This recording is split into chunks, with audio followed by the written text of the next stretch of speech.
footstep of our colleagues, congratulate you for your appointment as SG of UDA. Your appointment came at the right time, and actually you brought a lot of energy to UDA and the rest of the affiliated members of Kenya Kwanza. Mine is to say that if you look at UDA manifesto, an economic freedom party, it will revolve around economic empowerment of Mambamboga, economic empowerment of Kenya in general, and the unity. That's what he emphasized. Economic Freedom Party stands for that.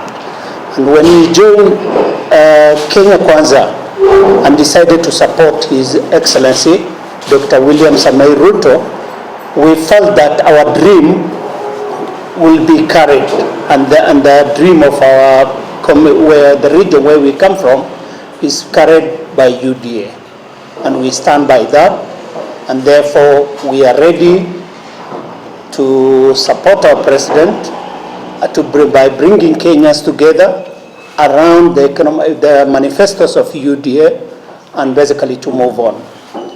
With that, I wanted to say to our supporters, get ready to support our president so that he can be able to deliver our dreams and what we have all asked for.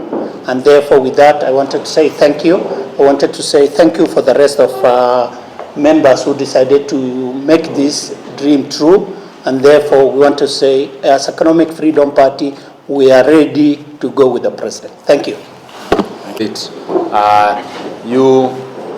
For being appointed as the Secretary General, and with the appointment, you've brought a lot of energy, enthusiasm, UDA. As Farmers Party, we started the journey with the president even before the election. And on 12th of April of 2022, we joined the other 7 parties where we signed in the coalition to join Kenya Kwanza. And since then, we've walked this journey with the president. We believe in him. And that's why, as a party, we'd want to continue working closer and strengthening the UDA party, and also ensuring that the voices of the farmers, which is what we represent, continue to be heard. Our agenda has always been on how to empower the farmers, and UDA in their manifesto was very clear on that. So I think for us, we are very keen in the partnership and to ensure that we'll play our rightful role even post this partnership to ensure that the farmers of Kenya continue to benefit. Thank you.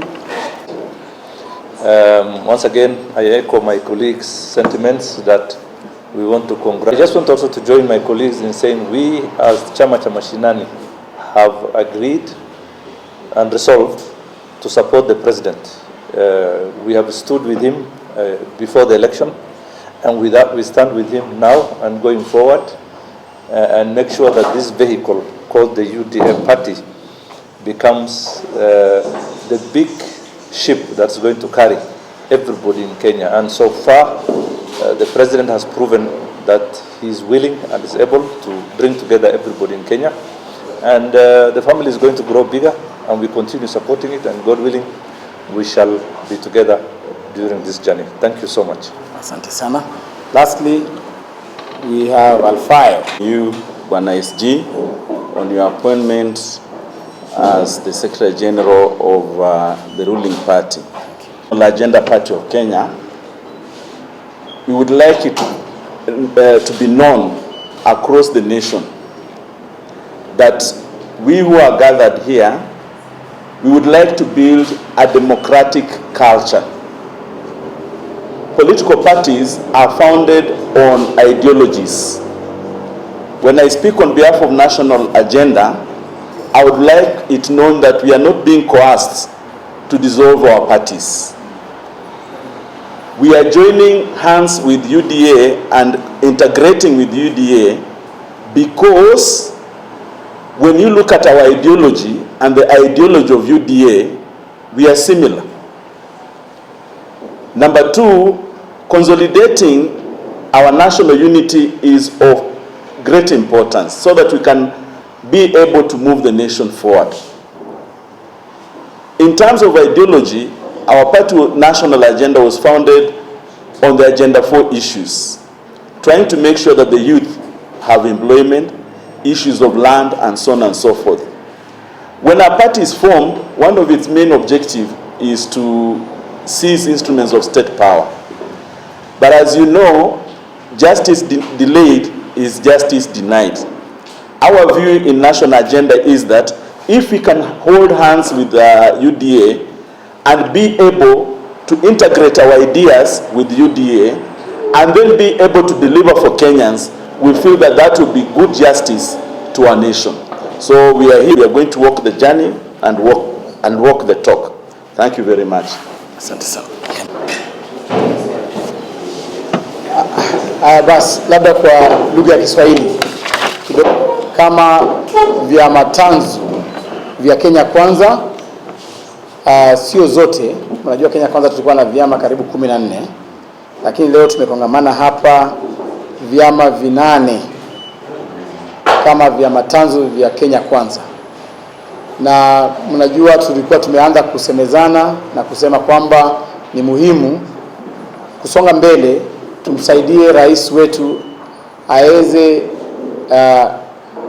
angazia masuala ya maendeleo kama rais wa Jamhuri ya Kenya, na yeye ataweza kutimiza zile ahadi ambazo alikuwa amepeana wakati wa uchaguzi kama atakuwa na siasa bora. Na sisi kama wale officials wa vyama tanzu za Kenya Kwanza tumekaa chini leo tukajadiliana kwamba tufanyie kazi pamoja, kwamba tuwe na gari moja ambalo linaenda kusaidia rais wetu aweke mawazo yake na agenda yake yote kwa gari hilo moja tukielekea siasa zetu za 2027. Tumekubaliana leo katika mkutano wetu kwamba vyama vifuatazo: Umoja na Maendeleo Party, Farmers Party, Economic Freedom Party, Chama cha Mashinani, National Agenda Party, chama cha UDA wanaenda kuvunjilia mbali vyama vyao, wajiunge na chama cha UDA, chama tawala, so that tukisonga mbele tunasonga mbele kama chama cha UDA. Tunajua kwamba tumebaki na vyama vingine ambavyo viko ndani ya Kenya Kwanza na havijafikia ile level ambayo hao wengine wamefikia. Sisi tunasema kwamba tutazidi kusemezana nao, hatuwashurutishi, na tunasema kwamba vyama viko na haki kuchagua. Kuna wale ambao watachagua kubaki kuwa independent as their political parties, we shall still work with them. Na kuna wale ambao kama hawa wenzetu ambao wamekubali wavunjilie vyama vyao mbali na wakuje tufanye kazi pamoja kama UDA. Hao tumesema kwamba they will take part, watafanya ile grassroots elections zetu. Tutawaweka katika chama chetu, wawe pia officials katika chama chetu, wawe pia members katika chama chetu. So tumewapatia idhini kwamba wanaweza participate katika grassroots elections zetu. Wakitoka hapa wanaenda katika Registry of Political Parties, waanze kupitia zile kanuni ambazo zinahitajika dissolve political parties. Wataandikia leo Registry of Political Parties na atawaeleza ni nini inafaa wafanye. Kama ni kurudi katika vyama zao na kukuwa na hiyo resolutions, watapitia hiyo sheria kuhakikisha kwamba wamekuja kujiunga na sisi. Lakini party leaders wao tayari wameanza kujiandikisha hapa kama members wa UDA. Sasa Mheshimiwa Wambora ni member number 9 million wa chama cha UDA. Mara moja. Yes. Sisi tunashukuru na ningependa labda kama kuna maswali yoyote. Makosi?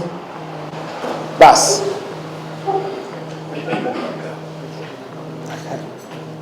Yes, to. Alikuwa na maswali mengi nipata kuruka.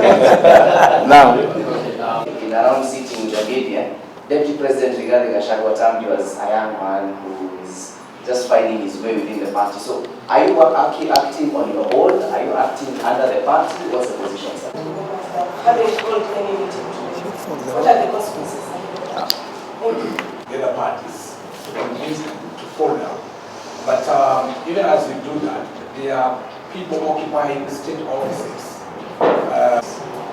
which I don't think it's very healthy democracy-wise speaking of Ford Kenya and even others like Alfred Mutua. Have you talked to them? Have they refused to step down from these party positions? And also during the No. Yesterday you saw he met with the president and he will be issuing his personal statement about the same. Now, first of all, it is very offensive to call these parties small parties. For a political party to be registered, it must have met the threshold of being a national party. It must have met all the prerequisites as encapsulated in the Political Parties Act. And therefore, these are not small parties. These are parties which helped His Excellency President William Samoei Ruto attain his goal of being the President of the Republic of Kenya. These are affiliate parties of Kenya Kwanza. They even signed the Kenya Kwanza agreement. So these are not small parties. So in Kenya Kwanza we do not have a small party and a big party. We are just converging in a vehicle that can carry all our ideological concepts so that as we move forward as one team. Second, I've clearly stated in my statement that this is the first step. They have shown goodwill to dissolve their parties.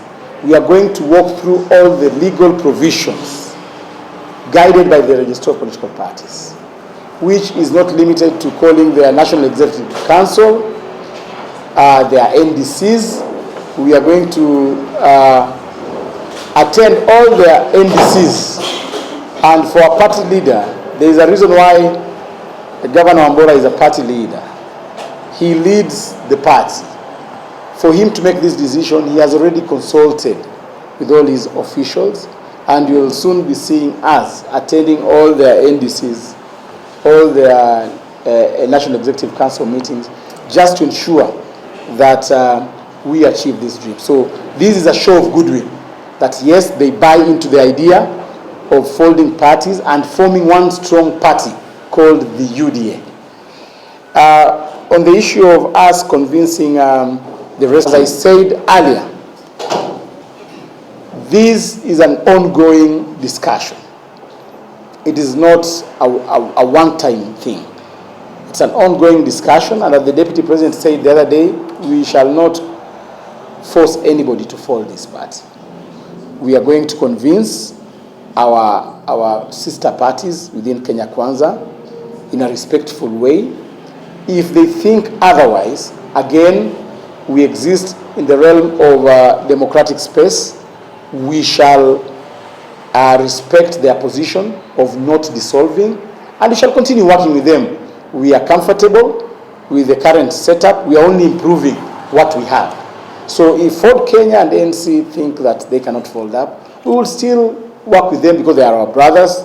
They are major partners in this coalition, and we are in this government because of them, and there's no point which we're going to cause any animosity because we've differed in terms of strategy or in terms of ideology. So they are our partners, and we are still engaging them. And I can assure you, at the end of the day, we shall have one party called UDA. Take it from me. On the issue of state officers occupying office, Article 77, subsection 2 is very clear that you cannot be a state officer and occupy a position in a political party. So I will be also requesting our affiliate or the membership of Kenya Kwanza to adhere to the Constitution. That is not my position. That is the position of the Constitution that we all passed in 2010. Yes. My concern is that as you call these parties, are you also keeping in mind about the before it actually died? Some people say that it has actually died a natural. We can no longer live in fear. No. You know, you are my elder brother. If your marriage failed, if you divorced with your wife, you cannot stop me from marrying.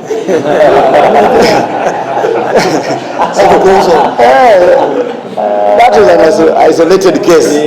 Yeah, we are focused. We are optimistic. We're going to work together. That's how you cannot live in your history. Absolutely. And we encourage you to marry again. I think you're done. That is it. So, gentlemen, UDA. Thank you. UDA. This is the party. Chama ni chama tawala. Chama tawala. When Ford Kenyans come. See you soon. Asante sana. Asante sana. Mwenyewe. Kaemba kama Thank you. Thank you. asante. Thank you so much. Thank you so much. Thank you.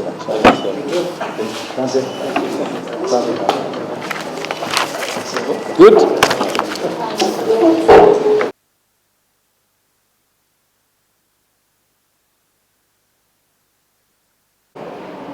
Na ningependa mtatuletea kofia zile ambazo zinafaa zikuwe hapa. Viongozi wa kaunti ya Taita Taveta ambao walikuwa kwa chama cha Jubilee wamekuja leo hapa. Kuna wengine walikuwa kwa chama cha ODM ambao wamekuja leo hapa kujiunga na chama chetu cha UDA. Tuko na Mheshimiwa Honorable Simon Mwachia aliyekuwa Jubilee candidate kule Undanyi yuko hapa na sisi. Tuko na Mheshimiwa Christopher Mwambingu ambaye alikuwa candidate wa ODM kule Mwatate, ako hapa na sisi.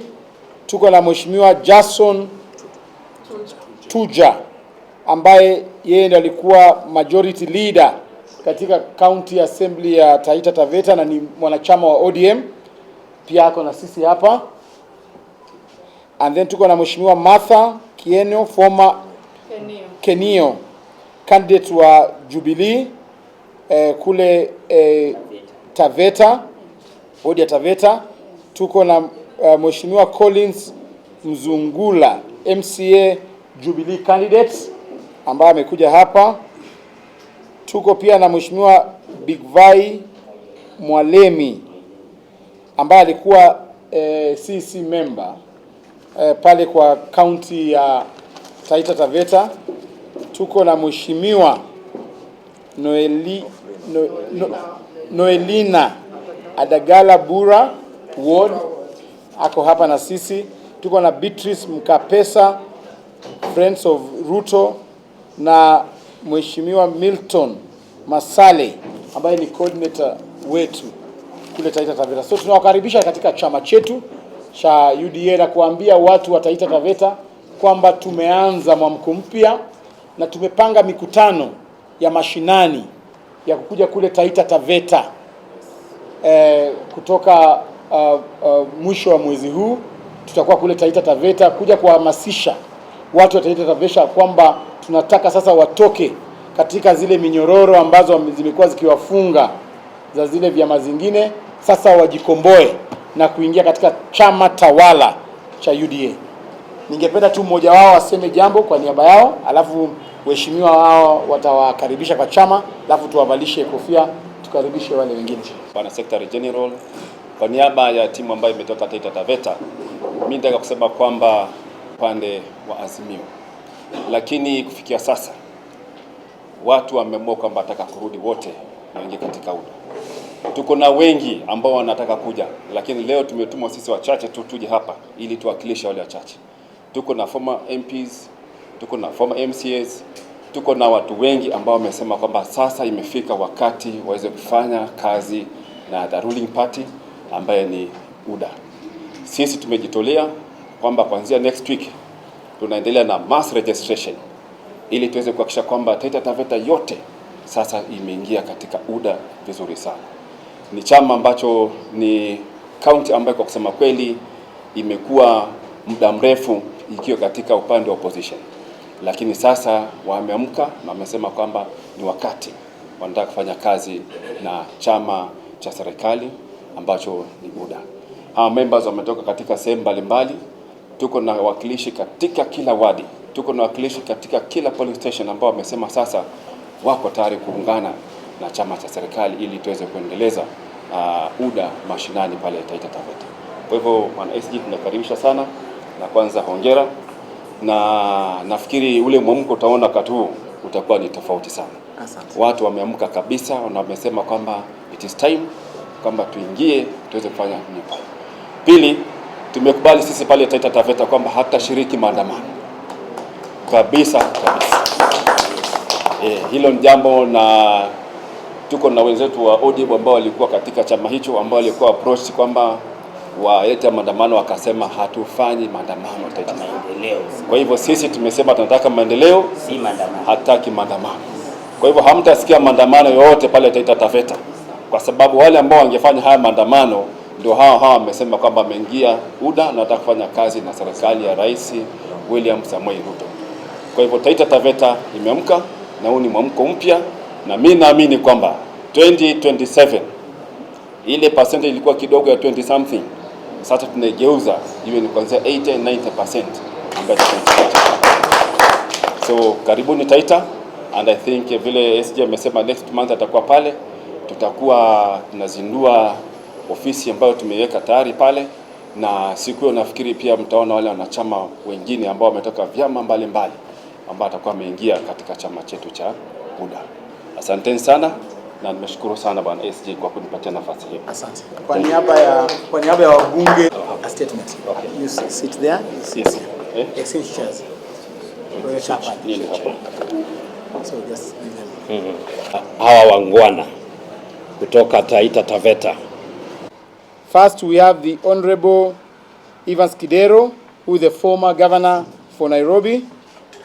We also have Honorable Jack Ranguma, who is the former governor Kisumu County and the current chairperson of SACCO's Society Regulatory Authority. We also have Honorable Okoth Obado, former governor Migori. We also have Honorable Senator Fred Outa, former senator Kisumu County, and also he was a member of the Nyando constituency for 10 years. We also have the Honorable Senator Rose Nyamunga, former senator and also former member of the National Assembly, Kisumu County, as a woman representative. We also have Honorable Omondi Anyanga, who is here, former member of parliament, Nyatike constituency in Migori County. He is currently the chairperson of the board of directors in the Kenya Nuclear Regulatory Authority. We also have Honorable Martin Ogindo, former member of parliament, Rangwe constituency in Homa Bay County. We also have the Honorable Alo Ogeka, former member of parliament, Mohoroni constituency, Kisumu County. We also have the Honorable Odoyo Owidi, chairman, board of directors of the Lake Victoria South Water Works Development Agency. We also have the Honorable Engineer Nicholas Gumbo, who is the former member of parliament, Rarieda constituency, Siaya County, and immediate former running mate the former runners-up of the gubernatorial seat in Siaya County, and the incoming governor of Siaya County. we also have the Honorable Charles Owino, who is the former National Police spokesperson. We also have the Honorable Ochieng Daima Paulins, former member of parliament, Nyakach constituency, Kisumu County. We also have the Honorable Jared Kopio, former member of parliament, Awendo constituency in Migori. We also have the Honorable Pesa John Dutch, former member of parliament, Migori constituency, and runners-up in the gubernatorial elections in the Migori County, and the incoming governor of Migori County, UDA. Yes. We also have Honorable Sylvans Onyango Osele, former Member of Parliament Kasipul Kabondo, Kabondo Kasipul, constituency, Homa Bay County. Honorable Ken Nyagudi, former Member of Parliament Kisumu Town West, constituency in Kisumu County. Honorable Otieno Makonyangu, former Member of Parliament Alego Usonga, constituency in Siaya. Honorable Clarkson Karan, former Iyala Member of Parliament. And then Samuel Ongao. Honorable Samuel. Yeah. Former Majority Leader, Kisumu County Assembly, who is here. Yes, former Majority Leader, Kisumu, and a member of ODM. And then Honorable Frederick Oyugi Dor, who was the aspirant Member of Parliament in Ugunja constituency. Honorable Ken Obuya, former Deputy Speaker, Nairobi County. Incoming Karachonyo constituency Member of Parliament, UDA. We also have the Honorable Valentine Ogongo, who was an aspirant in Suna West. We also have, and she was also CEC, Member of Migori County Assembly. We also have Honorable Tom Ndalo, who was the running mate of Honorable Jack Ranguma in Kisumu. We also have the Honorable Betty Adera, who was an aspirant in Westlands constituency here in Nairobi on a KANU ticket. We also have the Honorable Mercy Nyabwala, aspirant of Member of Parliament, Embakasi Central. Honorable Frederick Ogenga, aspirant Member of Parliament, Nyatike constituency. Honorable Valentine Anyangu, aspirant County Member of Parliament, Kisumu County. Honorable Rachel Omolo, aspirant Member of Parliament, Bondo constituency, Siaya. Honorable Engineer Caleb Omora, former MCA, Omoro, former MCA Kisumu County, is here with us, and many more others who I will not mention. Now, nation. Leaders must be bold enough to overcome the little barriers dividing us and focus on the numerous frontiers that unite us. For in unity lies a greatness of a nation. It is for this purpose that the leadership present with us today has seen fit to join the UDA party. This is no longer an exercise of crossing the floor by members of other parties, but the spreading of the carpet wide enough for each person to feel the warmth of the room. With me here are great leaders from the Luo Nyanza who have willingly decided to change the tune of the political music. They are boldly echoing our president on the need to have a national party that is focused on issuing or on issues of mwananchi as opposed to tribal correctness. The statement is clear that we cannot have Kenya A and Kenya B. Neither can we have part of the country left behind while fixing the country. This decision was reached through discussions and consensus. To our competitor parties and coalition, though many lessons abide on running political parties, one lesson to learn from our party today is that unity can be achieved without coercion, manipulation, intimidation, and threats. If all parties expand the space for inclusivity, the sum effect is an improved democratic atmosphere that serves us all as Kenyans. On behalf of my party leader, the President, His Excellency President William Samoei Ruto, and the UDA family, I want to proudly state that in our quest to devolve our party, we chose Kisumu as our first stop. These will be replicated across all regions until we have our presence felt in all counties by having active officers and office bearers and engaging with Kenyans to ensure that government delivers its manifesto. It has to be on record that elections will take place in all regions, and I can assure you that in Nyanza we will have a peaceful election that will give birth to vibrant leaders that Kenya has never seen before. Most of the leaders here are going to participate in our national elections. We're going to have all our seats opened so that when we have our NDC, we want to see an organizing secretary or a vice chairperson emanating from Luo Nyanza. And I believe we have able leaders here today who are going to take up those positions. As a ship, we must steer ahead. No turbulence is great to a people with focused determination, clear destination, and a steady captain. We have purpose to stick together under the UDA ship, and in the hands of our Captain President William Samoei Ruto, we shall forge this party to greater heights that you've not witnessed in the recent past. We will continue welcoming more leaders from all corners of our country. UDA as a home has enough rooms for everyone.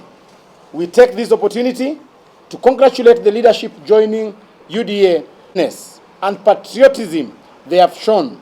We in turn welcome them to join us in the journey of uniting Kenya, building Kenya and delivering the plan as promised to the Kenyan people by our president.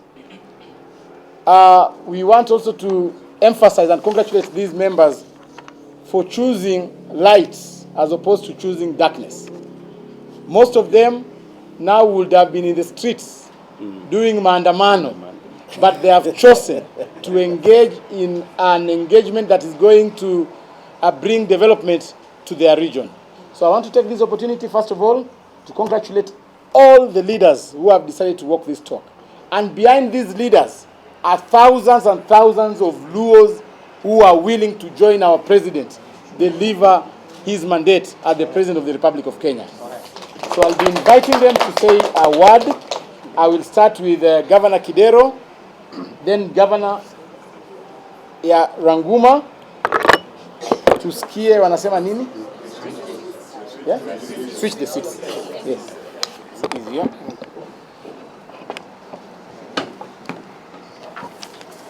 Allah and your group of leaders of the party, we are very, very happy to be here today because we've chosen the path of light. We've chosen the path of people who want to make a difference to other people's lives. We've chosen a path that is missionaryship in nature rather than mercenaryship in nature. We had a good meeting with the president and the deputy president yesterday, and we were very happy and greatly assured that despite Luo Nyanza not voting the president and the deputy president, actually, instead of giving him a poyo, we gave him oyeyo, which is a small rat. But despite that, the first place that the president visited was Nyanza, and he followed it with another visit within 3 months. And in those 3 months, he has assured the Nyanza people that we must be part of the Kenya. Kenya must be a single nation, Kenya must be a one nation, and every Kenyan deserves to enjoy the services that the government gives. In those visits, we've seen the president give commitment to various roads in Siaya, various roads in Kisumu, various roads in Homa Bay, and various roads in Migori. And the one which we want to note most is the Great Ring Road that starts from Bumala along the lake through Kisumu into Homa Bay and to Migori to our border with Tanzania. Lake Victoria is the one biggest resource, and one of the greatest investments that the government is going to make is the production of fingerlings in the Kabonyo fish project. And Senator is here, I believe, will mention about it. The government of President Ruto is giving 2 billion shillings. Nothing has happened on this project for the last 30 years that it has been in place. We know that Kenya only produces 200,000 tons of fish when the capacity is 1 million. When we get to 500,000, which is what Uganda produces and which is what Tanzania produces, these are great potential. And we thank the President for that investment. We thank him as well for the housing project that started in Mutembei, the affordable housing, and on the ensuring that kuna chakula kwa meza na pesa kwa mfuko. He's given Siaya 100 million shillings to buy tractors. So we are joining a party that cares about his people, not a party that, like the one we've left, that chaos. He is only interested in chaos. He's only interested in doing things for themselves, but not for the people who've elected them. We've heard about maandamano, and when there is maandamano, who suffers? It is the common man who suffers. Every year, 1 million people get into the job market. Actually, 90% of them end up in the informal job market. Yesterday, there was supposedly a maandamano in Migori, but what happened? Our mothers could not go to the market. Omena could not be sold. People could not do what they normally do. So it's our people who suffer. And the Nyanza people are saying no in the strongest possible terms. Also, we don't want to be balkanized because maandamano, whether we like it or not, is remaining to be a Luo affair. We are being segregated from the rest of the Kenyans. And we are saying no, we must be part of Kenya, and we are not going to participate in backward activities that do not improve our lives, that do not bring a difference to our people's lives. So we are happy to be here, and we will do the best we can with the leadership of UDA party so that we can build and make a difference to the lives of Kenyans. We are here, and as you can see the leaders who are here, this is the leadership of Luo Nyanza. Anybody who's not here is not a leader. Yes. I'll probably ask the rest of my colleagues to say a few words, starting with finish governance first. Yeah, with Jack Ranguma. Other leaders from Nyanza present here. We are here for a purpose. We have come to tell you that we have made a decision as a community, as Luo community, and as leaders that aspire to change the lives of our people. For me, there are 3 reasons why I am moving from the so-called ODM to UDA. One, I subscribe to the manifesto of UDA. The manifesto that considers that person down there as the person that is important in governance equation of this country. I have not been a politician for long. I was governor of Kisumu for 5 years.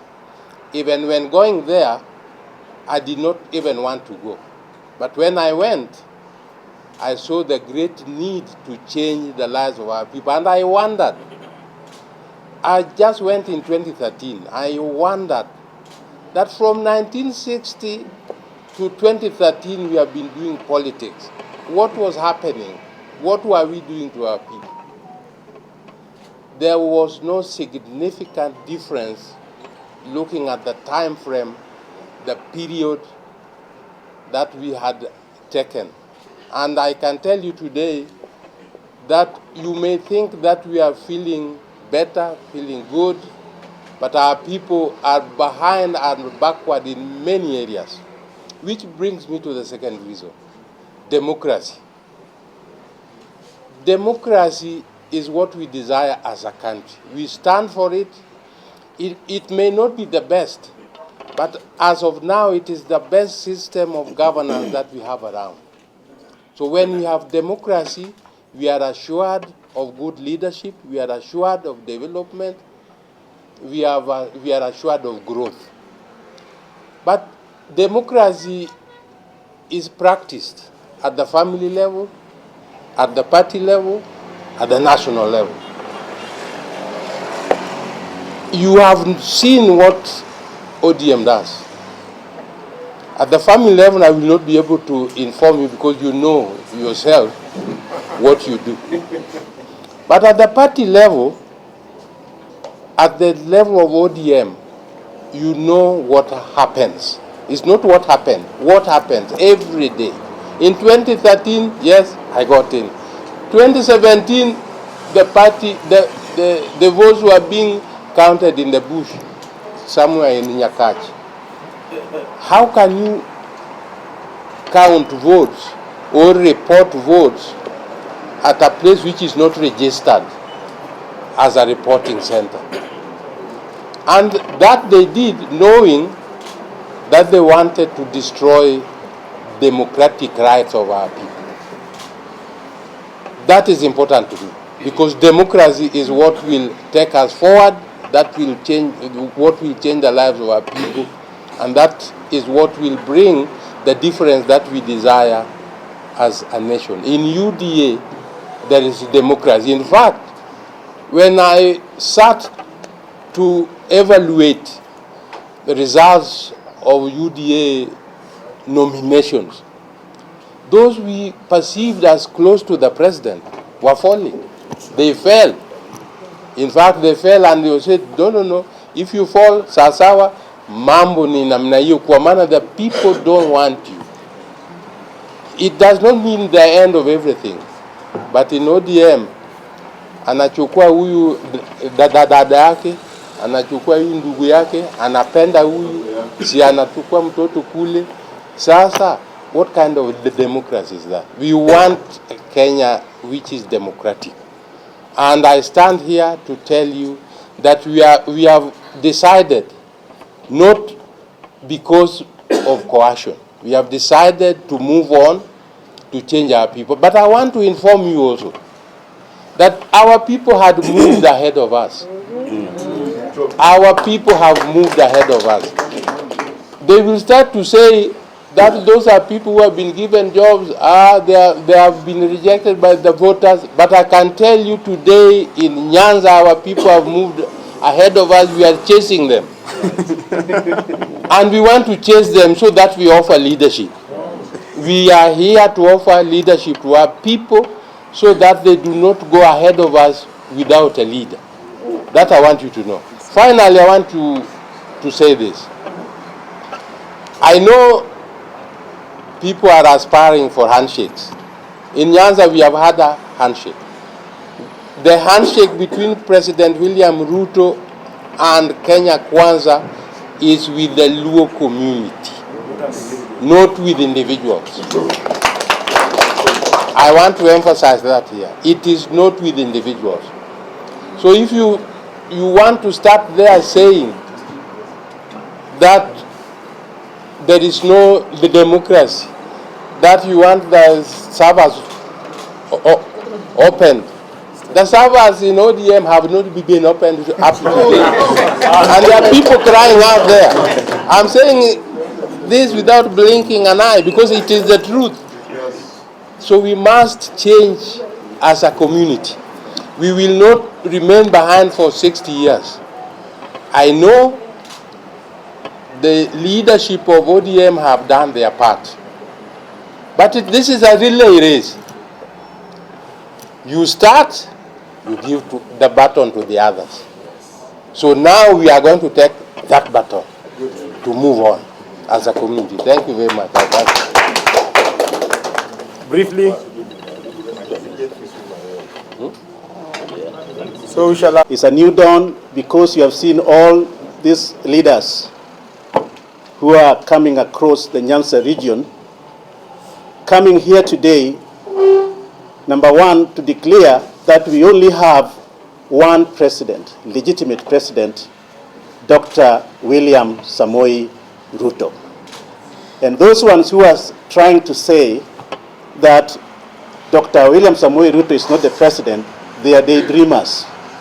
And we want them to stay dreaming as the world is moving and Kenya is developing.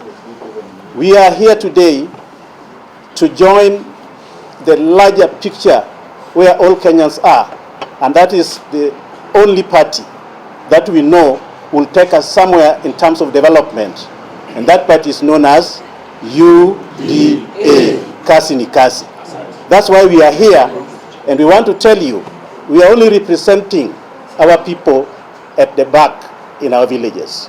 And they have also sent us to join the president and engage in development instead of going on the streets, creating chaos and violence.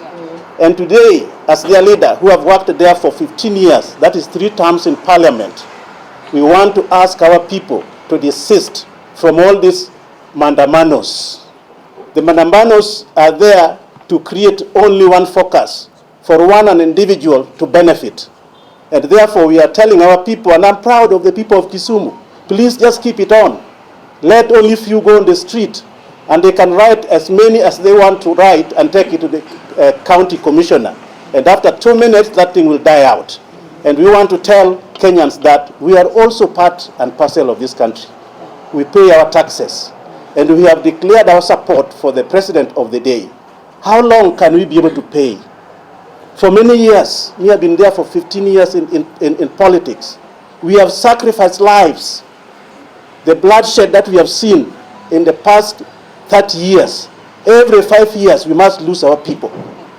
And the latest one was the innocent girl called Baby Pendo. How much more could we give in order to be free? And today we want to tell them, this is a new dawn. We will have our own freedom, and we are coming down there. Let them wait for us. We will not ask Kenya to help us fight them. We will fight within ourselves to make sure that our people are freed. And they will be freed, and free what? Indeed. That's why we are here. And we want to thank the president for the development. Me personally, on behalf of the people of Kisumu County, there are 2 major projects. Koru Soin Dam, that is a 30 billion project that will bring water by gravity going down to support the peasant farmers who are growing rice. Now we have another one called the Fish Institute of Kabonyo. That's where I was born. At 3 billion, since the time memorial, I've never seen 3 billion coming to my own village. And we have only seen it with this current president, the president that we love, Dr. William Samoei Ruto. And as we go back, our comrades, Kasi ni Kasi. Kasi ni Kasi. And let them wait for us down there. Tutamenyana kweli kweli. Tutakanyagana kweli kweli until the freedom will come. SG and members of the media, my name is Engineer Nicholas Gumbo. I've been governor aspirant Siaya twice, but today I'm here, and I want to confirm to you that this is a decision that we have made voluntarily. No, in fact, I'm sure we ambushed you because we decided among ourselves that this is the direction we want to go. And the reasons are very obvious. My colleagues have talked about them. I don't want to repeat them. But I just want to say that the problems facing our people are real. Some of us would not be sitting here if we did not overcome those problems in one way or another. But every election time, we never talk about those problems. When SG, there was a time an Israeli friend of mine visited me when I was the member of parliament for Arieda, and he looked at Lake Victoria and he said, how can you people be poor when you are having this massive resource? We really must talk about how we can empower our people. Because no matter how good you are, we must accept that no one can live forever. We really must talk about how we are going to take care of the future generations so that you are going to have many more engineer Gumbos in the days to come. These are conversations that we don't have back there. Instead of these conversations, you are given amorphous terms like tialala, tibim, riap. Who feeds on tialala, tibim, and riap, honestly? Some of us have seen what can happen when you try to oppress others. I was in the 10th Parliament, and Banaisti at that time, ODM was commanding 49% of all members of Parliament. In the 11th Parliament, that went down to 29% because of failure to practice democracy. In the 12th Parliament, it went down to 20%. So when some people think they're oppressing others, they're actually injuring themselves. I don't want to say too much, except to my colleagues. This journey that we have started requires courage, because definitely there are going to be people who will start finger pointing. There are people who are going to call you that you are betrayed. Betrayed who? I mean, democracy is free choice. It is espoused in Article 4 of our Constitution. If you are free to stick to your party, why can't I be free to move to a party from a party where I'm not wanted? I mean, some of the things happening there are ridiculous. In 2017, I was running against Governor Rasanga. It's so ridiculous, you can't even believe it. First of all, because they knew that I was strong on the southern part of Siaya, the ballot boxes, the so-called ballot boxes, came at 10 p.m. in the night. The following day, still people insisted on voting. When they were still counting votes in my polling station, they were announcing Governor Rasanga as the winner when already had 135,000 and the fellow had 62,000. And I faced the ODM party leader and told him, tell me, you say you believe in democracy. Did Rasanga beat me in 2017? He tells me, let bygones be bygones. My friend, just like Martin Luther King said, if democracy has to reign, it has to reign in Luoland as it reigns in Nairobi. You cannot cry democracy in Nairobi and you don't care about democracy in Luoland. This is why we are here. And for me, I'm telling all of us who are here, and I told the president yesterday, my home and the ODM party leader's home is only 7 kilometers apart. I've received so many threats. But so what? I have more children than some of these people threatening me. Even if I die, even if I die today, my children will take over. This thing requires courage. So my colleagues, what I'm telling you, I want to paraphrase one of the greatest leaders this world has ever known, Franklin Delano Roosevelt, the 32nd president of the United States of America. On the journey that we have started, the only thing to fear is fear itself. Yeah. Let us banish the fear. And my friend here is a poet. He knows that in the book called No Longer at Ease, yes, there was a time that a bat, you know the bat, it's called what, Popo, I think? Popo. Used to rule over all the birds because all the birds thought that the ears were actually horns. Until one day a sparrow, a very small bird, decided to fly past the ears, and he discovered these things were actually not horns. They were just ears. And he was so sometimes what we think are horns are just ears. So ladies and gentlemen, we are here. We are not looking back. Personally, I've been persuaded many, many times to try to go back to ODM, but I've said, even if I'm given a free ticket, I will not go back there, because I know the interest is not about our people. The interest is about individuals and how to propagate the aspirations of individuals at the expense of an entire community. Thank you, Bwana SG. Thank you, my colleagues. Let us be courageous. Let us move forward. Just before that, just before gender, Charles Owino, say something. Yeah, of course. All right. Let me say something then.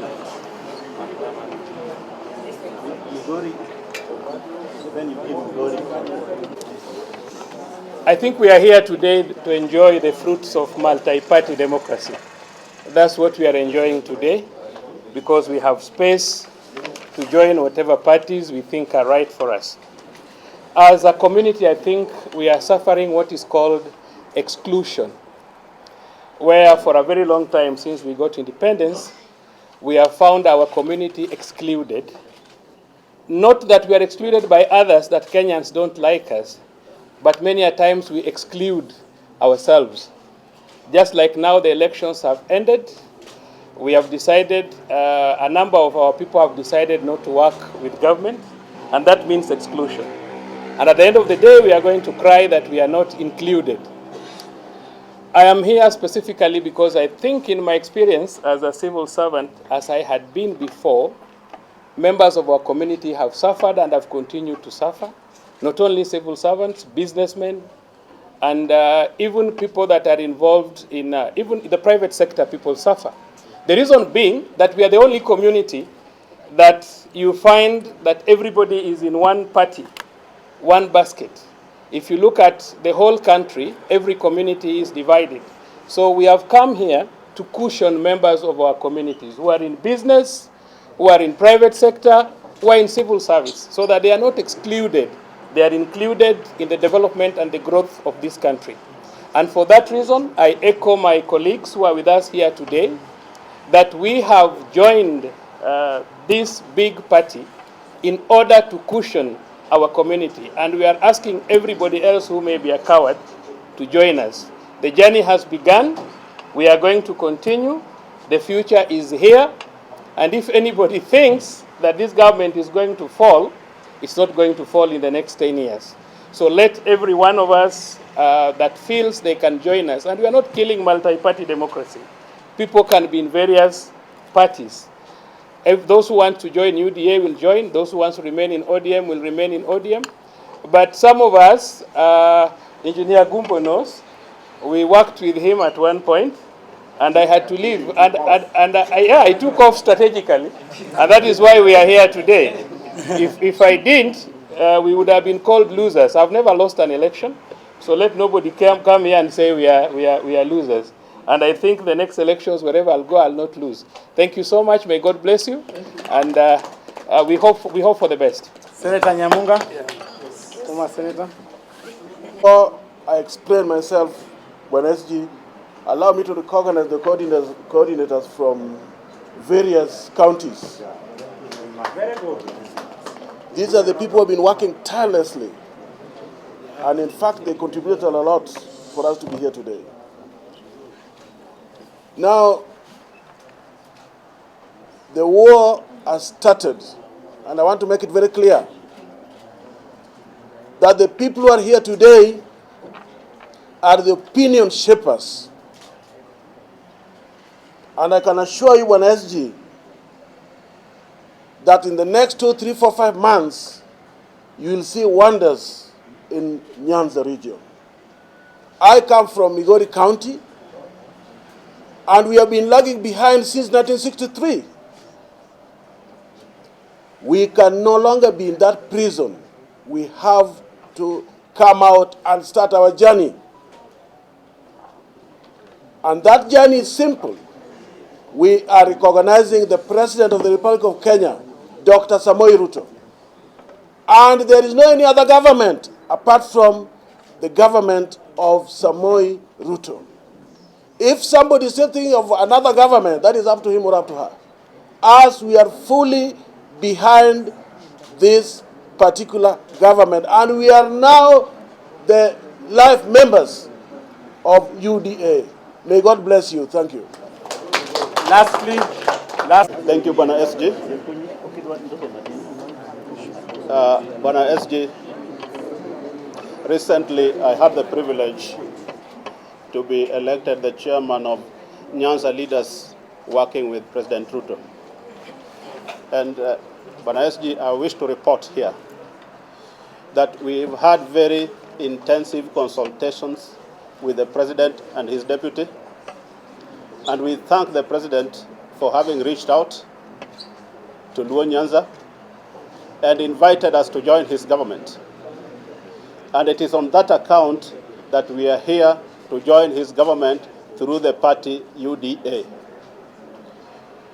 We are here voluntarily and on behalf of the people of Luo Nyanza because we cannot afford to disenfranchise ourselves from the mainstream development of this country. We have seen in previous times our community has always protested against successive governments. For the last 60 years, we have never been comfortable with any government. It is this opportunity that has been created by His Excellency President William Ruto, that he has invited us to join his government, that we must take and heed that call. It is on that account that we have come and we have agreed that we don't only join alone, we are going to join with members of our community. And to that extent, we have come here with a bang, and Bwana SG, I know you have felt us in this building. We are going down in a big way. Migori, we are coming. Homa Bay, we are coming. Kisumu, we are coming. And Siaya, we are coming. We want to see a very harmonious coexistence between different parties. There is a very harmonious coexistence in Rift Valley between UDA members and ODM members. There's a very harmonious coexistence between members of UDA in Central and members of ODM. We expect the same in Nyanza, that there is a harmonious coexistence of different views of political persuasions. What we want to pursue are three things that our community have missed in the past. Number one, we want to feel the presence of Luo community in government in terms of employment. Number two, we want to feel the presence of the government in terms of development in Luo Nyanza. Number three, we want to ask the president to open up business for the Luo Nyanza so that we feel part and parcel of this government. And to that extent, I wish to say that we have come here to join the party and to be life members and walk the journey for the next 10 years with the president and his deputy, Rigathi Gachagua. To that extent, I want to say, UDA, Kazi ni kazi. UDA, Kazi ni kazi. Asante sana. On behalf of UDA, we want to welcome Honorable. Na wacha niongee na lugha ya Kiswahili ili mpaka shosho yetu huko mashinani asikie. Bwana SG, mimi nataka kusema mambo mawili. Ya kwanza, President William Ruto na naibu yake Rigathi Gachagua ni viongozi wa Wakenya wote, kutoka Nyeri mpaka Kisumu, kutoka Kiambu mpaka Siaya, na maendeleo itafanyika nchi hii kwa kila mtu, mpaka Kisumu, Siaya, Migori, Bungoma, kila mahali. Rais ametangaza kwamba miradi ya maendeleo atafanya kwa kila Mkenya, wale waliomchagua na wale ambao hawakumchagua, kwa sababu yeye ni rais wa Wakenya wote. Ya pili, nichukue fursa hii nikaribishe viongozi kutoka Luoland. Karibu katika chama yetu ya UDA, chama ya Mkenya wote, chama ambayo inajali Wakenya wote katika nchi hii.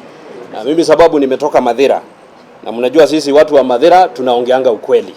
We are truthful men. Mimi niambie hawa wangwana sasa wamekuwa shareholders wa hii serikali ya William Ruto. Hawa na Kidero, Senator Outa na viongozi wote ambao wamekuja leo. Sasa nyinyi mmekuwa shareholders kwa serikali ya William Ruto na Rigathi Gachagua. Mtapewa shares kidogo, muwekeze, alafu iendelee kuzaa. Na hiyo ndio tunataka katika nchi hii. Watu wote wakuje tushikane mkono. Na tunawashukuru kwamba mmesema Kisumu hakutakuwa na maandamano. Migori hakutakuwa na maandamano. Siaya hakutakuwa na maandamano. Hawa viongozi wamesema hawataki maandamano, wanataka maendeleo. Na tuulize watu wote kutoka Luoland, muepuke, muachane na maandamano, mkuje tufanye maendeleo. Tujenge nchi yetu, tushikane, kwa sababu sisi ni kitu moja. Wakikuyu, Wakalenjin, Waluya, Wanjaluo, sisi ni Wakenya na sisi ni kitu moja. Tuunge rais wetu mkono, tujenge nchi, tujenge maendeleo Kisumu na Luoland. Kwa hivyo sasa tumekubaliana nyinyi kuanzia leo ni shareholders. Umepewa shares, tuendelee kuwekeza, alafu sisi wote tukue kitu kimoja. Asanteni sana na karibu katika chama chetu cha UDA. Senator kutoka Nyanza, nominated senator from Nyanza. Samoei Ruto has liberated Rift Valley from dynasties. Si tuliona? Maneno ya dynasty huko Rift Valley ilifikishwa mwisho, si ndio? The same President William Ruto has liberated Mount Kenya from dynasties. Si tuliona hiyo maneno? Sasa sisi hapa Nyanza tunasema pia sisi we want that freedom. And our president has come through. He has brought all these able leaders and he has said maneno ya dynasty, maneno ya ile one party ndio inasema pale, maneno ya maandamano inafika mwisho, si ndio? So from today moving forward as Nyanza, and I want to speak this very strongly on behalf of the women of Nyanza who have been suppressed. We have been suppressed in Nyanza. The politics of Nyanza has never allowed the women of Nyanza to come forward. And finally, we have a party, United Democratic Alliance, that is allowing women to come strong, to move forward and be part of the decision making, on the table of the decision makers. So, kwa leo sina mengi ya kusema, lakini as Nyanza, we are happy. The women who have joined us, tunasema karibu, karibu kwa hii chama. Hapa tuko na freedom, tunatembea, tunaongea na tunakaribishwa kwa zile meza ambazo ziko na development. Maneno ya maandamano tunasema hatutaki maneno ya maandamano as women. As women of Nyanza, we are saying we are going to move forward with our president and we must end that dynasty thinking in Nyanza. Asante sana. Mbunge Owino, wacha Mheshimiwa Nyakundi aongea alafu Owidi amalizie. Owidi. My name is Honorable Japheth Nyakundi, Member of Parliament for Kitutu Chache North and the National Treasurer for UDA. I want to thank my brothers from Luo Nyanza for coming to join us as UDA, and I also want to thank them for liberating themselves against maandamano, against slavery of poor workmanship, and against slavery of one-party state. I want to assure them that UDA is one party that is ready to work with every Kenyan. UDA is the ruling party that is ready to work for Kenyans, to bring development from Mombasa to Siaya, from Kisumu to Migori, everywhere in this country. And I want to assure them this is the right path that they've taken to make sure that Luo Nyanza is liberated. For a long time, in Nyanza, it is only Kisi that has been in the government. But I want to thank them because they've brought warmth to the entire Nyanza region, and I want to assure them that the President, Dr. William Ruto, and the Deputy President, Rigathi Gachagua, is ready to work with each and every Kenyan from whatever area they come from. So I know there will be threats and intimidation from the other side, but I want to tell you guys to be firm, to be strict, to work for your people, because this is what the people of Luo Nyanza want. The people of Luo Nyanza don't want maandamano anymore. The people of Luo Nyanza want development. The people of Luo Nyanza want the cost of living and the cost of food to go down.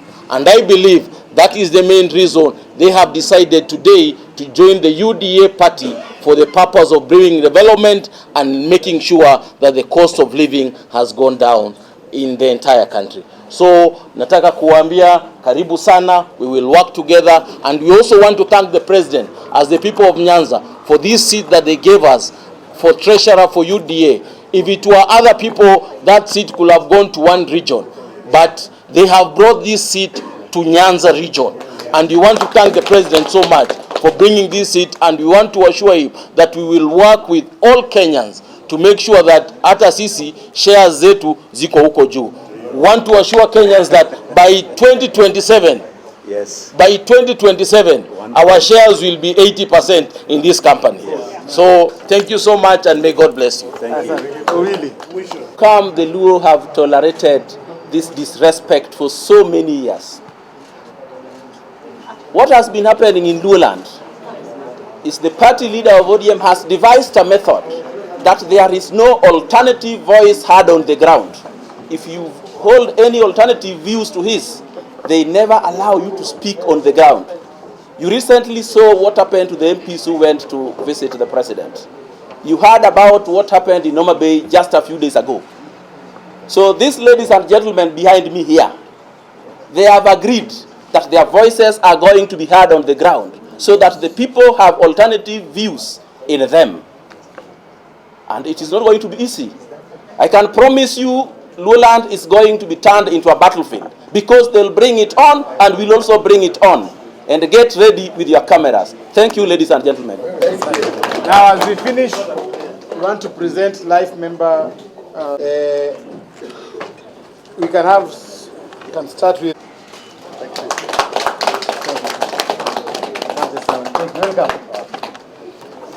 We go to Mheshimiwa Jack Ranguma. Look at this.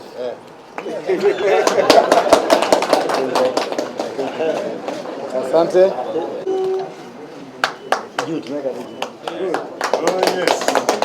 Asante sana.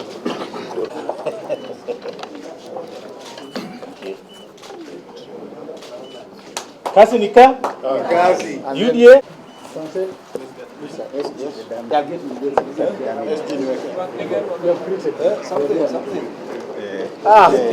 Some. Majority. Kazi ni ka? Kazi.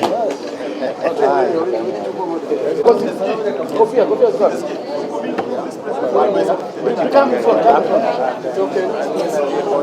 Unajua huyu alikuwa party leader. Sasa